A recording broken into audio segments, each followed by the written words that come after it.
Good morning, students. Myself, Mrs. Asha Meena, Department of Chemistry, SD Government College, Beawar. आज हम यहाँ UV spectroscopy में conjugated dance के UV spectra के बारे में स्टडी करेंगे।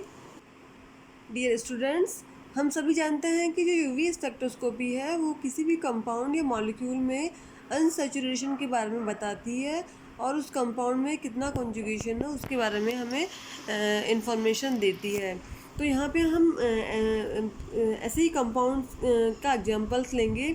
हम देखते हैं कि एथीन जो है उसमें जो हमें स्पेक्ट्रा प्राप्त होता है यूवी स्पेक्ट्रा वो 165 नैनोमीटर पर प्राप्त होता है।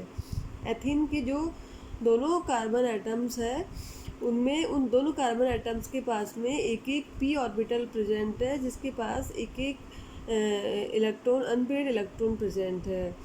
तो ये दोनों ही P orbitals pi bonding and pi anti bonding orbitals का फॉर्मेशन करते हैं और ये फॉर्मेशन के फलस्वरूप इनमें जब ये यूवी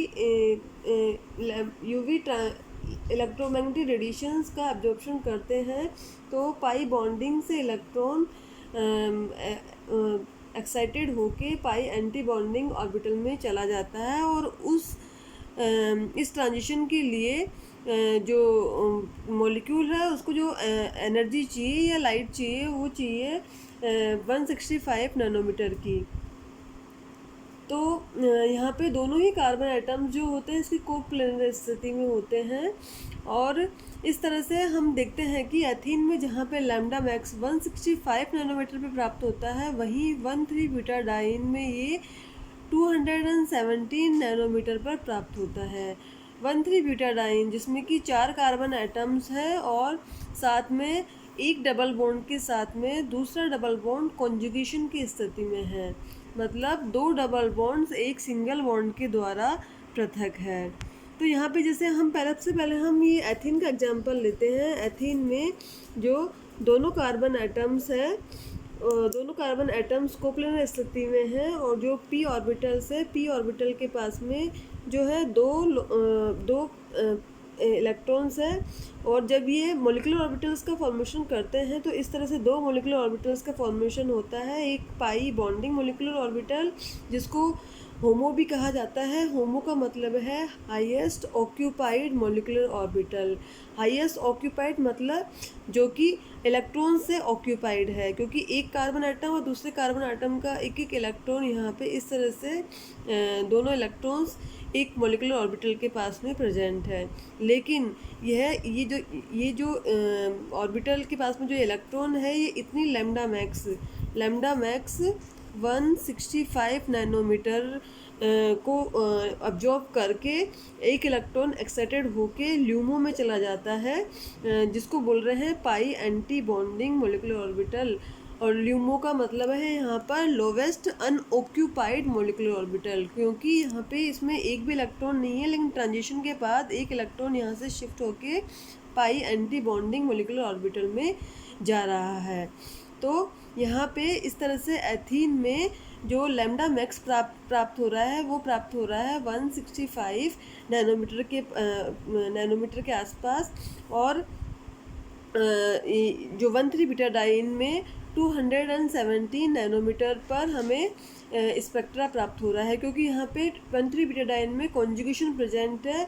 कॉन्जुगेशन के कारण इलेक्ट्रॉन्स का डीलोकलाइजेशन हो रहा है और जो पाई इलेक्ट्रॉन्स है उसके लिए जो एनर्जी लेवल्स है अलाउड एनर्जी लेवल्स है और वो और भी ज़्यादा नज़दीक आ जाते हैं। इसके फलस्वरूप जो एनर्जी अलाउड एनर्जी लेवल्स है उसके बीच में एनर्जी जो गैप है वो कम हो जाता है और हमें स्पेक्ट्रा की जो वेवलेंथ है वो ज़्यादा नैनोमीटर पे हमें वो स्पेक्ट्रा प्राप्त होता है।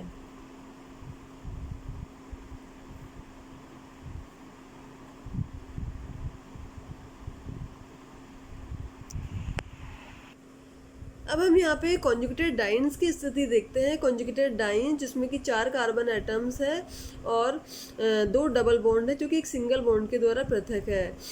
इस तरह से ये कॉन्जुगेटेड डाइन में कॉन्जुगेशन प्रेजेंट है। चारों कार्बन एटम्स यहाँ पे sp2 हाइब्रिडाइज स्टेट में है और चारों कार्बन एटम्स के पास में एक एक p ऑर्बिटल प्रेजेंट है जिसमें कि एक एक अनपेयर्ड इलेक्ट्रॉन प्रेजेंट है। तो सबसे पहले हम देखते हैं कि जो चारों कार्बन एटम्स है, ये चारों कार्बन एटम्स के पी ऑर्बिटल्स के बीच में अट्रैक्शन होता है, जिसके फलस्वरूप ये कंस्ट्रक्टिव ओवरलैपिंग होती है और कंस्ट्रक्टिव ओवरलैपिंग के फलस्वरूप यहाँ पे एक मॉलिक्यूलर ऑर्बिटल का फॉर्मेशन होता है। यहाँ पे जो मॉलिक्यूलर ऑर्बिटल होता है, क्योंकि ये यहाँ पे जो कंस्ट्रक्टिव ओवरलैपिंग हो रही है एक तरह से, इसके फलस्वरूप यहाँ पे ये मॉलिक्यूलर ऑर्बिटल का फॉर्मेशन हो रहा है। इस कारण से ये जो मॉलिक्यूलर ऑर्बिटल बनेगा इसको पाई 1 से रिप्रेजेंट करेंगे, और ये जो मॉलिक्यूलर ऑर्बिटल बनेगा इसमें जो कार्बन एटम के जो पी ऑर्बिटल है, इनके चारों लॉब्स में जो साइन होंगे इस तरह से होंगे, प्लस प्लस एक तरफ होंगे, माइनस माइनस एक तरफ होंगे, और कंस्ट्रक्टिव ओवरलैपिंग के फलस्वरूप यहाँ पे मॉलिक्यूलर ऑर्बिटल का फॉर्मेशन होगा, और यहाँ पे एक भी नोडल प्लेन नहीं होगा। तो कंस्ट्रक्टिव ओवरलैपिंग हो रही है, अट्रैक्शन ज़्यादा हो रहा है पी ऑर्बिटल्स के बीच में, इस कारण से इस पाई 1 मॉलिक्यूलर ऑर्बिटल की एनर्जी सबसे कम हो जाएगी। तो यहाँ पे ये सबसे कम एनर्जी वाला मॉलिक्यूलर ऑर्बिटल होगा। दूसरी स्थिति होगी जब जो ओवरलैपिंग होगी वो C1 और C2 कार्बन एटम के बीच में होगी। C1 and C2 carbon atom के बीच में यहाँ पे ओवरलैपिंग हो रही है, and C3 and C4 carbon atom के बीच में ओवरलैपिंग हो रही है। C2 and C3 carbon atom के बीच में क्या हो रहा है, यहाँ पे एक नोडल प्लेन का फॉर्मेशन हो रहा है। नोडल प्लेन एक ऐसा प्लेन जहाँ पर इलेक्ट्रॉन के पाए जाने की संभावना लगभग 0 होती है, इलेक्ट्रॉन्स यहाँ पे नहीं के बराबर होता है, ऐसा प्लेन नोडल प्लेन कहलाता है। तो यहाँ पे आप देखिए C1 और C2 दोनों ही जो कार्बन एटम है, इनके जो पी ऑर्बिटल्स हैं, इनके जो लोब्स हैं, उनमें प्लस प्लस साइन एक तरफ है और माइनस माइनस साइन एक तरफ है, तो इन दोनों के बीच में कंस्ट्रक्टिव ओवरलैपिंग हो रही है। ऐसे ही C3 एंड C4 के बीच में भी कंस्ट्रक्टिव ओवरलैपिंग हो रही है, जबकि C2 एंड C3 के बीच में एक नोडल प्लेन का फॉर्मेशन हो रहा है। इस तरह की ओवरलैपिंग के फलस्वरूप जो मॉलिक्यूलर ऑर्बिटल बनेगा उसकी एनर्जी पाई 1 की तुलना में ज़्यादा होगी, और इसको हम पाई 2 से रिप्रेजेंट करेंगे। तो ये कहलाएगा पाई 2 मॉलिक्यूलर ऑर्बिटल। पाई 2 मॉलिक्यूलर ऑर्बिटल और पाई 1 मॉलिक्यूलर ऑर्बिटल दोनों में ही कार्बन एटम के पास में जो एक पी ऑर्बिटल है, तो इस तरह से करके चारों पी ऑर्बिटल्स के बीच पास में 4 इलेक्ट्रॉन्स प्रेजेंट है। तो 2 इलेक्ट्रॉन पाई 1 में प्रेजेंट होते हैं और 2 पाई 2 मॉलिक्यूलर ऑर्बिटल में प्रेजेंट होते हैं। तो इस कारण से पाई 1 एंड पाई 2 जो मॉलिक्यूलर ऑर्बिटल्स हैं, इनको होमो मॉलिक्यूलर ऑर्बिटल्स कहा जाता है, यानी कि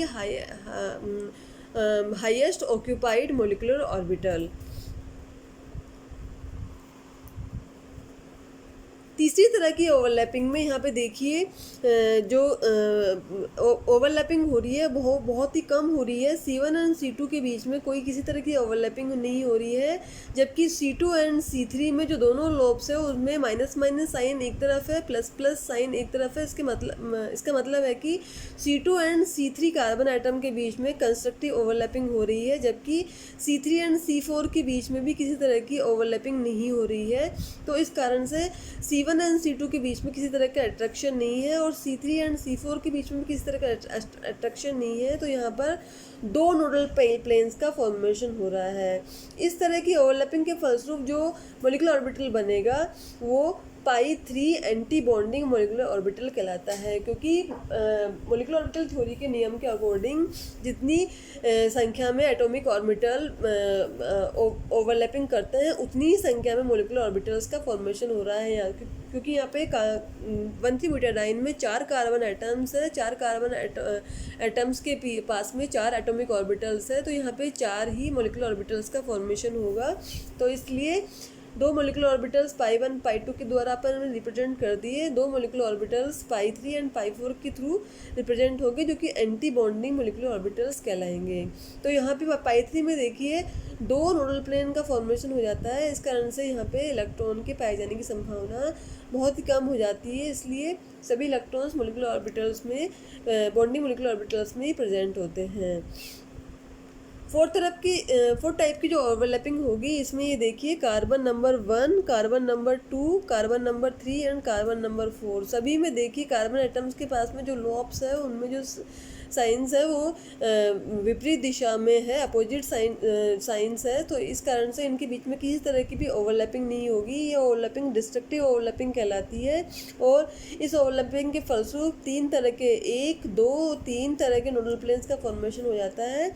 और इस मोलिकुलर ऑर्बिटल को रिप्रेजेंट करते हैं पाई 4 एंटी बॉन्डिंग मोलिकुलर ऑर्बिटल, जहाँ पर इलेक्ट्रॉन के पाए जाने की संभावना सबसे कम होती है।